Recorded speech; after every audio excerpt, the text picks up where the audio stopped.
na, sir! Kahit pogi ka, bawal ka magtapon dyan.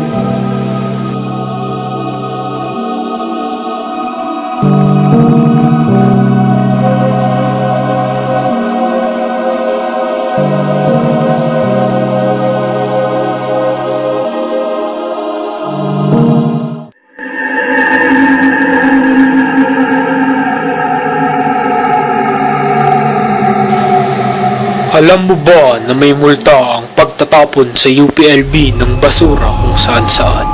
Ang first offense ay 500, second offense ay 1,000, at kung wala kang pangbayad, ay magko-community service ka ng 1 linggo.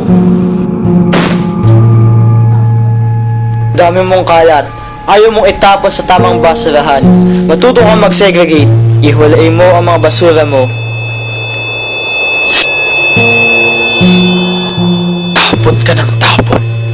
Tapon ka ng tapon. Tapon ka ng tapon kung saan saan.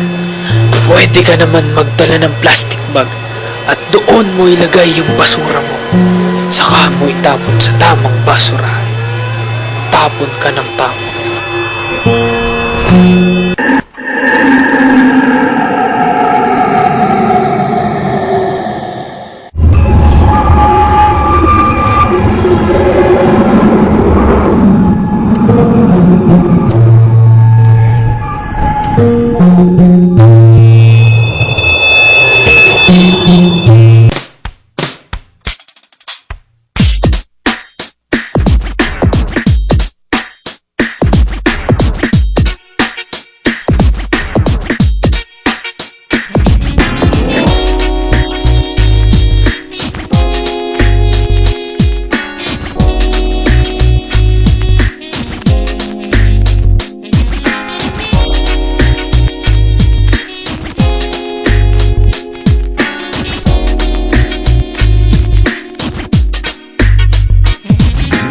Friendly reminder, do not forget to segregate your waste into 4 types.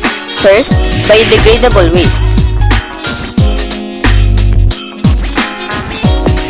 Second, recyclable waste.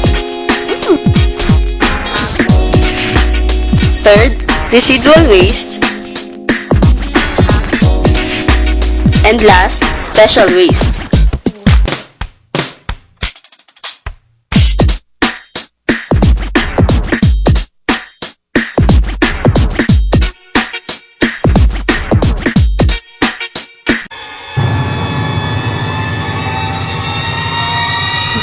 Ano?